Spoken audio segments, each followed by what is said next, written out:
দরবারে বংশগত মানুষের দাম নাই, জন্মগত মানুষের দাম নাই। আল্লাহর দরবারে একমাত্র গুণগত মানুষের বড় দাম। কি গত মানুষ? জোরে বলেন। এবার মানুষের গুণ কি ভালো করে খেয়াল করেন।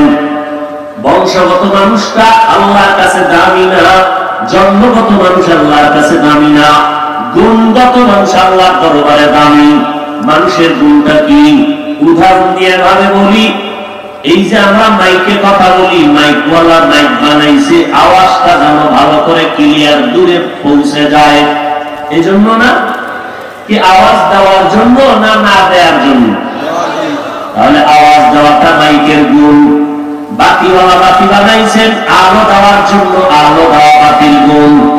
পাখাওয়ালা পাখা বানাইছে বাতাস দেওয়ার জন্য, বাতাস দেওয়াটা পাখার গুণ। ঘড়িওয়ালা ঘড়ি বানাইছে টাইম ঠিক মতো দেওয়ার জন্য, টাইম দেওয়া ঘড়ির গুণ। ভালো করে বুঝবেন, যেই জিনিসটা বানানোওয়ালা যেই কাজের জন্য বানায়, ওই কাজটাই হলো ওই জিনিসের গুণ। এবার বলেন মাইক বানাইছে কেন? আওয়াজ। তাহলে মাইকের গুণ কি? আওয়াজ দেওয়া। বাতি বানাইছে আলো দেওয়ার জন্য, বাতির গুণ হলো আলো দেওয়া। পাখা বানাইছে বাতাস দেওয়ার জন্য, পাখার গুণ বাতাস দেওয়া। যদি মাইক আওয়াজ না দেয় সবাই বলবে তাকে ভেঙে ফেলে, এটা গুণের মাইক না। বাতি যদি আলো না দেয়, বাতি ফেলে দাও, এটা গুণের বাতি না। ঘড়ি যদি টাইম না দেয়, এটা ফেলে দাও, এটা গুণের ঘড়ি না। এই কি বুঝলাম? যেই জিনিসটা যেই কাজের জন্য বানানোওয়ালা বানায়, ওই কাজটাই হলো ওই জিনিসের গুণ। মাইকওয়ালা আওয়াজ দেওয়ার জন্য মাইক বানাইলো, আওয়াজ দেওয়া মাইকের গুণ। আল্লাহ পাক আপনার আমার মতো বান্দা বান্দি কেন বানাইছেন? শুধু বিড়ি টানবেন, গাঞ্জা খাইবেন? আল্লাহ বানাইছেন কেন? আলেমের বিরুদ্ধে খালি লিস্টি বানাইবেন? হ্যাঁ, ওলামায়ে কেরামের গালি দিবেন? আল্লাহ কেন মানুষ বানাইছেন? আল্লাহ বলেন, ওয়ামা খালাকুতুল জিন্না ওয়াল ইনসা ইল্লা লিয়াবুদুন।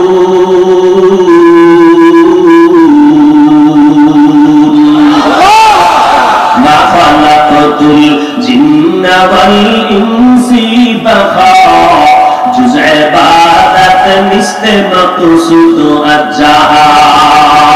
আল্লাহ তাআলা বলেন, আমি মানুষ বানাইছি একমাত্র আমার ইবাদত করার জন্য। জোরে বলেন, কার ইবাদত? আল্লাহর ইবাদতের জন্য। তাহলে মানুষের গুণের নাম হলো ইবাদত করা, কারণ আল্লাহ মানুষ বানাইছেন তার ইবাদত করার জন্য। অতএব মানুষের গুণ হলো আল্লাহর ইবাদত করা। ইবাদত মানে কি? সারাটা রাত্র যায় নামাজে বইয়া তাসবিহ টানো, সারাদিন রোজা রাইখা ঘরের দরজা আটকে আল্লাহর জিকির করো, এটার নাম ইবাদত? না রে বাবা না। আমার আল্লাহ কেমন দয়ার মালিক! ও বান্দা, তুমি আমার ইবাদত করার জন্য তোমারে বানাইলাম। ব্যবসা করবা সেটাও আমি রাস্তা বন্ধ করি নাই। যদি বান্দা তুমি ব্যবসা করো তাও ইবাদত। বান্দা তুমি দুনিয়াতে আসার পর মরণ পর্যন্ত যা করবা, যা বলবা সব ইবাদত। কান্না করবা তাও ইবাদত। বান্দা তুমি হাসি দিবা তাও তোমার ইবাদত। ও বান্দা, তুমি দুনিয়াতে ব্যবসা করো ইবাদত, চাকরি করো ইবাদত, বিয়ে শাদী করবা ইবাদত। বান্দা তুমি নামাজ পড়বা ইবাদত, নামাজ না পড়ো তাও হবে ইবাদত। রোজা রাখা যেমন ইবাদত, রোজা না রাখা তাও ইবাদত। বলে এই কথাগুলো পেছনে কোনো খোলা ময়দানের কথা না, আগা মাথায় দুইটা শর্ত দিয়া পেছ লাগানো আছে, বেঁধে দেওয়া আছে দুইটা শর্ত। ও বান্দা, দুনিয়াতে যা করবা, যা বলবা সব হবে আমার আল্লাহর সন্তুষ্টির জন্য। দুনিয়াতে আমি তুমি যা বলবো, যা করবো সব হবে মদিনাওয়ালা নবীর তরিকা। তাহলে আল্লাহর মহব্বতে, নবীর তরিকা মতে বান্দা আপনি ব্যবসা করবেন ইবাদত, বান্দা আপনি চাকরি করবেন তাও ইবাদত। আল্লাহর মহব্বতে, নবীর তরিকায় কান্না করবেন ইবাদত, হাসবেন তাও ইবাদত। আল্লাহর মহব্বতে, নবীর তরিকায় আপনি খানা খাবেন ইবাদত, খানা না খাওয়াটাও ইবাদত। আল্লাহর মহব্বতে নবীর তরিকায় রোজা রাখা যেমন ইবাদত, রোজা না রাখাটাও ইবাদত। কেউ যদি কয় 30টা রোজা রাখলাম রমজানে, আজকে ঈদের দিনও রোজা রাখবো, ইবাদত। কেন? নবীজির তরিকায় নাই। এই জন্য আল্লাহর মহব্বতে রোজা রাখবেন নবীর তরিকা মতো হলে ইবাদত। রোজা রাখা যেমন ইবাদত, ঈদের দিন রোজা না রাখাটাই ইবাদত।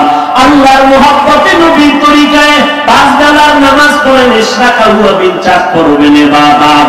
আল্লাহর মহব্বতে নবীর তরিকায় সূর্য উঠার সময় নামাজ না পড়াটাই হলো ইবাদত। ও আল্লাহর বান্দা, আল্লাহর মহব্বতে নবীর তরিকায় ব্যবসা করবেন ইবাদত। আল্লাহর মহব্বতে নবীর তরিকায় আপনি চাকরি করেন ইবাদত, বিয়ে শাদী করবেন ইবাদত, ডাক্তারি করবেন ইবাদত, ইঞ্জিনিয়ার হবেন ইবাদত, লেখাপড়া করবেন তাও হবে ইবাদত। দুইটা শর্তের বিনিময়ে আমি ডাক্তারি পড়ি, আমি ইঞ্জিনিয়ারিং পড়ি, আমি একজন সাংবাদিক হব, এই জন্য লেখাপড়া করি। আল্লাহর নবী কয় আল্লাহর মহব্বত নিয়ে নবীর তরিকায় যদি ডাক্তারি পড়ো ইবাদত। বলে তা কেমনে হবে? বলে লেখাপড়া করবা ঠিকই, আমার আল্লাহকে ভুলা যাবে না, নামাজ ছাড়া যাবে না, কোন আলেমের বিরুদ্ধে যাওয়া যাবে না, নবীর তরিকার বাইরে চলা যাবে না, মা বাবার বাধ্য হওয়া যাবে না, উলামায়ে কেরামের পরামর্শ নিয়া এরপরে মা বাবার দোয়া নিয়ে তোমার চলতে হবে। এরে নবীর উম্মতের দল, আল্লাহ বলেন আমি মানুষ বানানোর একমাত্র কারণ হলো আমার ইবাদত। তবে ইবাদতটা কেমনে করবা? নামাজ পড়া ফরজ, যাকাত দেয়া ফরজ। কেমনে নামাজ আদায় করবেন, কেমনে যাকাতটা দিবেন, এই জন্য কিছু নিয়ম কানুন আসেনি। নিয়ম পদ্ধতি জানার জন্য লাগবে কোরআন। কি লাগবে? কোরআন। বান্দা তুমি কোরআন ধরো, কোরআন পড়ো, কোরআন জানো, ইবাদতের নিয়ম জানো, কেমনে নামাজ পড়া লাগবে। বলে কোরআনটা কেমনে বুঝি? হয় বান্দা তুমি কোরআন বুঝার জন্য হাদিস ধরো, আর হাদিস যদি না বুঝো, কোরআন হাদিস যারা জানে উলামায়ে আহলে হকের কাছে যাইয়া এরপরে ইবাদতের তরিকা জেনে জেনে তুমি ইবাদত করবা। যদি ইবাদত করো তাহলে তুমি গুণের মানুষ। তুমি গুণের মানুষ যদি হও, আমি আল্লাহ ওয়াদা করলাম তোমাকে দুনিয়াতেও বাদশাহ সম্মান দিব, আখিরাতেও বিনা হিসাবে জান্নাত দিয়ে দিব।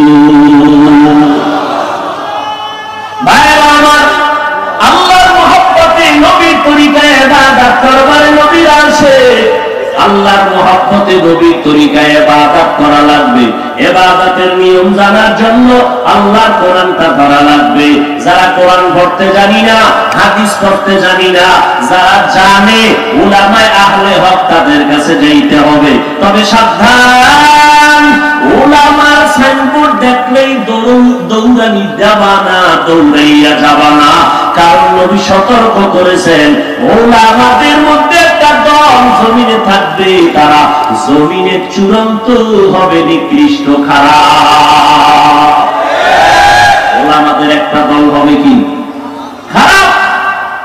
অল্প খারাপ না, চূড়ান্ত। দলিল নাও। قال النبي صلى الله عليه وآله وسلم أما إن شر الشر شرار العلماء وإن خير الخير خيار العلماء। দুনিয়ার উম্মতেরা সাবধান, নিশ্চয়ই দুনিয়াতে চূড়ান্ত খারাপ হবে একদল উলামা, আবার দুনিয়াতে চূড়ান্ত ভালো হবে একদল উলামা। চূড়ান্ত খারাপ যারা হবে আলেম, এদের মতো খারাপ কোনো গামজাখোর হবে না, কোনো অক্ষর হবে না। আল্লাহর নবী উলামাদের একদলকে খারাপ কেন বললেন? কেন গামজাখোর অক্ষরের চূড়ান্ত খারাপ বলেন নাই? ভালো করে শুনো। এই জমিনের মধ্যে লক্ষ লক্ষ গামজাখোর আর লক্ষরের দ্বারা ইসলামের যে পরিমাণ ক্ষতি না হবে, একজন টুপিওয়ালা ভণ্ডের দ্বারা তার থেকে বেশি ক্ষতি হবে। হইতেছে না? কি আল্লাহ হেদায়েত দান করুক। আলেম হইয়া বক্তা হইয়া কয় জুমার নামাজের আগে কোন সুন্নতের দরকার নাই। একজন বক্তা কয় রাতের বেলা বিতির নামাজ লাগবে না, যদি মাঝে মাঝে পড়ো 3 রাকাত লাগবে না, শর্টে 1 রাকাত মারো। কয় রাকাত? শর্টে মারো। নফল ইবাদতের দরকার নেই। ওই হযরতকে জিজ্ঞাসা করে সাহাবায়ে কেরামদের থেকে বড় মাওলানা মুফতি মুহাদ্দিস তাকওয়াওয়ালা আলেমওয়ালা কি আছে? আছে? কিয়ামতের আগে আসবে না। আবার এই সাহাবায়ে কেরামের ভেতরে চূড়ান্ত জান্নাতি সাহাবা আবু বকর, ওমর, ওসমান, হযরত আলী, এরা আল্লাহর পক্ষ থেকে জান্নাতের টিকিট পাওয়ার পরে মরণ পর্যন্ত ইবাদতের লাইনে সারা রাত নামাজ পড়ছেন। এমনকি আমার নবী রাতের বেলা নামাজের মধ্যে দাঁড়ায় আছেন, নবীজির পা মুবারক গুলো ফুলে যাইত। আম্মা জান আয়েশা রাদিয়াল্লাহু আনহা দেখে দেখে বড় আফসোস করতেন, আমার নবী সাহাবায়ে কেরাম সহ নফল ইবাদত কেন করেছেন? অতএব যারা, এই জন্য নবী বলছেন, এই দুনিয়ার মানুষ, মুসলমানেরা সাবধান, আমার আগে বনি ইসরাইলেরা নিজেদের মধ্যে ঝগড়া আর হিংসা দ্বন্দ্ব করিয়া ৭২ দল হয়েছে, আর আমি মুহাম্মদের দলের মধ্যে আরো একটা দল বেড়ে যাবে। তবে জেনে নাও, সব মুসলমান, আমার ৭২ দল মুসলমান, এরা সব জাহান্নামে যাবে, এক দল মাত্র জান্নাতে যাবে। সাহাবায়ে কেরাম বললেন, মান হিয়া ইয়া রাসূলুল্লাহ, ওই দলটার পরিচয় দেন যেই দলটা জান্নাতে যাবে। আমার নবী যদি বলতেন, আমি মুহাম্মদের যারা মানিয়া চলবা তারা জান্নাতে যাবে, নবী কয় না না, আমি শুধু মুহাম্মদকে না, আমি মুহাম্মদকে যারা মানবে আর আমার হাতে গড়া সাহাবা, আমার কলিজার ছাত্র, এদেরকে যারা মেনে চলবে তারাই জান্নাতের মেহমান হয়ে যাবে। অতএব ফাইনাল অ্যানসার, যারা বর্তমানে ওমরে ফারুকের বিরুদ্ধে কথা বলে, হযরত আলীর বিরুদ্ধে কথা, ওসমান রাদিয়াল্লাহু আনহুর বিরুদ্ধে কথা, মুআবিয়া রাদিয়াল্লাহু তাআলা আনহুর বিরুদ্ধে কথা, যারা বলে সাহাবাদেরকে আমরা আদর্শ মাপকাঠি মানি না, এদেরকে চিহ্নিত করো, এরা হলো ৭২ দল জাহান্নামীদের অন্তর্ভুক্ত। সাহাবাদের বিরোধী করার লোক আছে না নাই? আছে না নাই? এরা এই যে ৭২ দল মুসলমান জাহান্নামে যাবে, এরা হিন্দু, বৌদ্ধ, ইহুদি, খ্রিস্টান না, এরা কি সবাই মুসলমান। এই ৭২ দল জাহান্নামী শুধু মুসলমান, আর একদল মুসলমান জান্নাতি যারা নবীও মানে, সাহাবাদেরকে এরে নবীর উম্মতির দল সারা রাত নামাজে দাঁড়াইয়া আল্লাহ কাঁদেন, তারা এত নফল ইবাদত কেন করেছে? আল্লাহ বলেন, আমি ইবাদতের জন্য দুনিয়াতে মানুষ বানাইলাম, আর ইবাদত শিখার জন্য লাগবে কোরআন, কোরআন বুঝার জন্য লাগবে হাদিস। আর তুমি যদি কোনটাই না জানো, উলামায়ে কেরামের মাধ্যমে তার ব্যাখ্যা জানিয়ে তারপরে তুমি আমল করো। এই দিকে ইঙ্গিত করে আল্লাহ বলেন, আর রহমান আল্লামাল কুরআন খালাকাল ইনসানা আল্লামাহু বায়ান। আমি এমন রহমান, কোরআন শিখাইলাম, মানুষ বানাইলাম। অর্থাৎ যারা কোরআনের মাধ্যমে ইবাদতের নিয়ম শিখিয়ে ইবাদত করবে সঠিকভাবে নবীর তরিকায়, তারা গুণের মানুষ। আর গুণের মানুষেরা আমি আল্লাহ ওয়াদা করলাম বিনা হিসাবে জান্নাতের মেহমান বানায় দিব। তাহলে মানুষের গুণের নাম কি? বিড়িটা না, না ইবাদত করা। ইবাদত হবে কার তরিকায়? মদিনাওয়ালা নবীর তরিকায়। এর নবীর উম্মতের দল, শুরুতেই বলেছি, মাইকে যদি আওয়াজ না দেয়, প্রমাণে মাইকের গুণ নাই। এই মাইক সবাই ফেলে দিবে, কেন? এটা গুণের মাইক না। আল্লাহ তাইরে মানুষ, তোদের গুণের নামে বাধা, যদি ইবাদত না করিয়া কবরের দিকে যাও,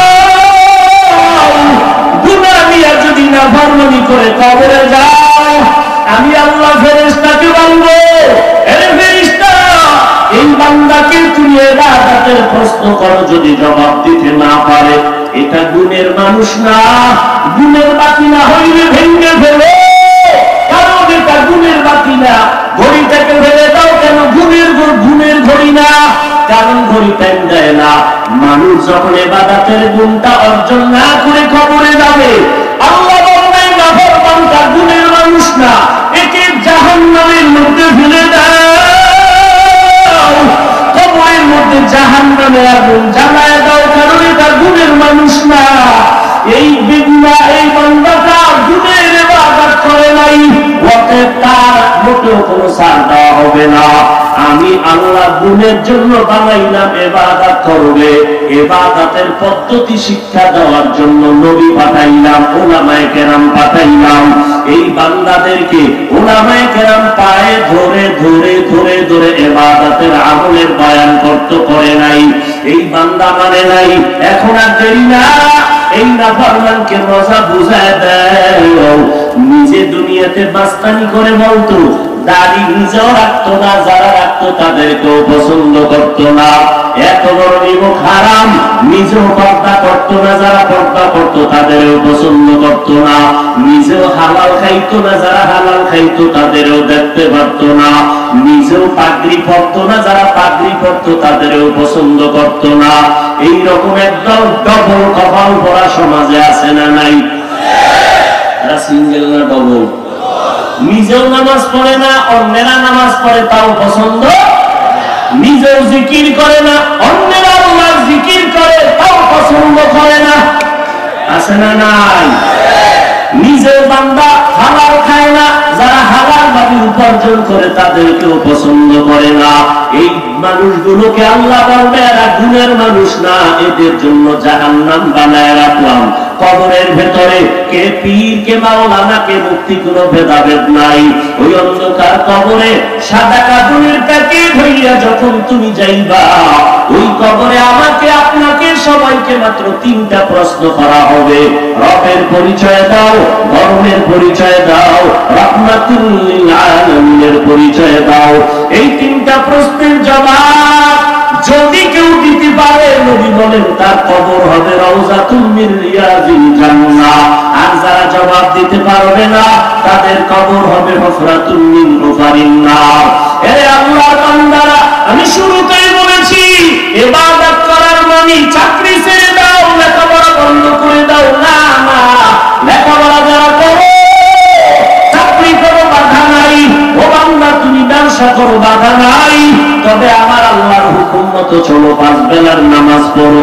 আমার আল্লাহ কয়, দিন আর রাত মিলাইয়া 24টা ঘন্টার প্যাকেট করে তোমারে পাঠায় দিলাম। আমি আল্লাহ মাত্র 2টা ঘন্টা আলাদা করে দিলাম, 22টা ঘন্টা তুমি তোমার কাজে ব্যয় করো, ব্যবসায় লাগাও। মাত্র 2 ঘন্টা সময় তোমার কল্যাণে আমি আল্লাহর রাস্তায় ব্যয় করো। তাও একত্রে দেওয়ার দরকার নাই, কারণ তোমার হাতে একত্রে 2 ঘন্টা সময় বের করা কষ্ট। আমি আল্লাহ আসান করে দিলাম। ফজরের সময় মাত্র 20 মিনিট সময় দিয়া 4 রাকাত নামাজ পড়িয়া দোকানে চলে যাও।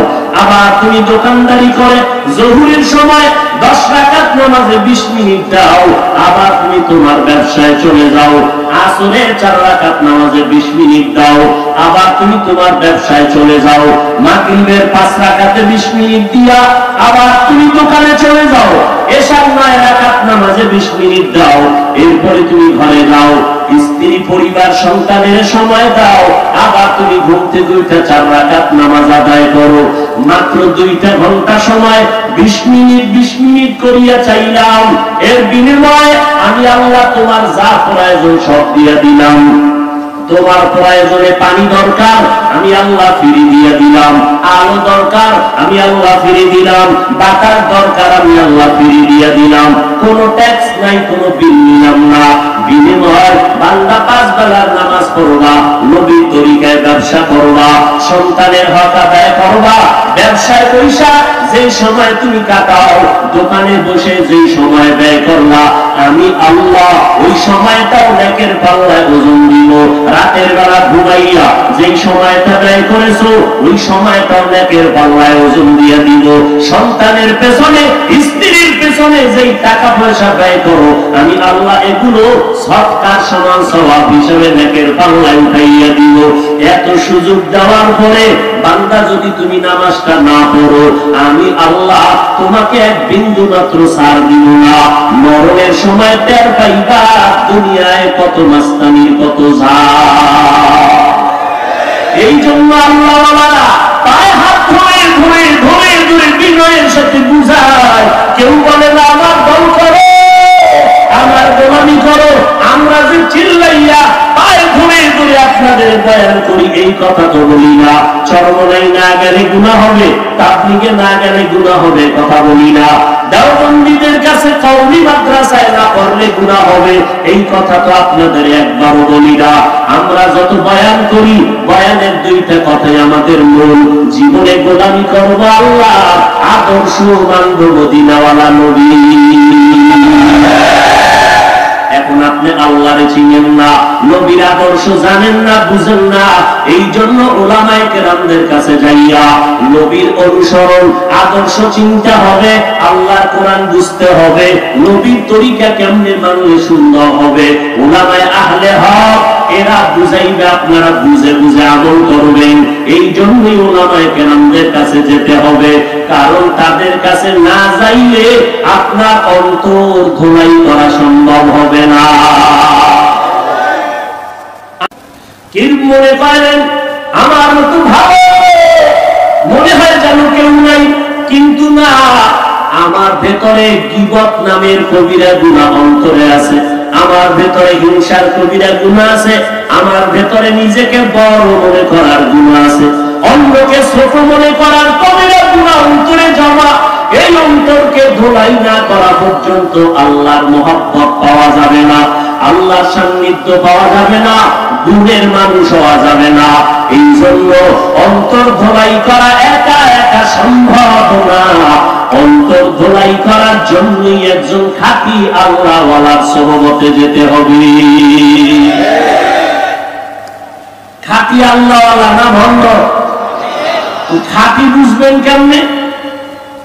এটা প্রাথমিক বুঝার একমাত্র পথ, যাদের বয়ানে, যাদের কথায় মানুষের দিল নরম হয়, বেআমলওয়ালা আমলওয়ালা হয়, নবীজির সুন্নতওয়ালা হয়, এই উলামায়ে কেরাম, এই আহলে হকরাই আহলে হক। এই উলামায়ে কেরামেরাই কি আহলে হক, যাদের কাছে গেলে মানুষের দাড়ি উঠে, নামাজ পড়ে, নবীজির সুন্নতওয়ালা হয়। এরকম আল্লাহওয়ালা জমিনে নাই? জোরে বলেন। এরকম আল্লাহওয়ালা এই জমিনে অভাব নাই। আজকে চরমনাইয়ের পীর সাহেব হুজুর আপনাদেরকে এই দাওয়াতটাই দেওয়ার জন্য দাঁড়ে দাঁড়ে দাঁড়ে দাঁড়ে ঘুরতেছেন। ওই তার একা একা যে সব চরমনাইওয়ালা হবেন, চরমনাই মুরিদ না হলে গুনাহ, চরমনাই না গেলে গুনাহ, এই কথা আমাদের কোন আলেমরা বলেন? কেউ বলেন না। চরমনাইয়ের দরকার নাই, গোলামি হবে আল্লাহর, আদর্শ মানব মদিনার নবী। তো চরমনাই যাব কেন? আপনাদের যাওয়ার এক কারণ, আর আমরা আলেমরা যাওয়ার আর এক কারণ। আপনারা যাবেন কেন? কোরআন বুঝি না, হাদিস বুঝি না, নবী চিনি না, দিল নরম হয় না, কান্না আসে না। এই জন্য যার কাছে গেলে, যার সোহবতে বসলে আমল ভালো হবে, কান্নাওয়ালা অন্তর তৈরি হবে, এদের কাছে যেতে হবে। এখন একদল লাগছে কান্নার বিরুদ্ধে, কি লাগে নাই?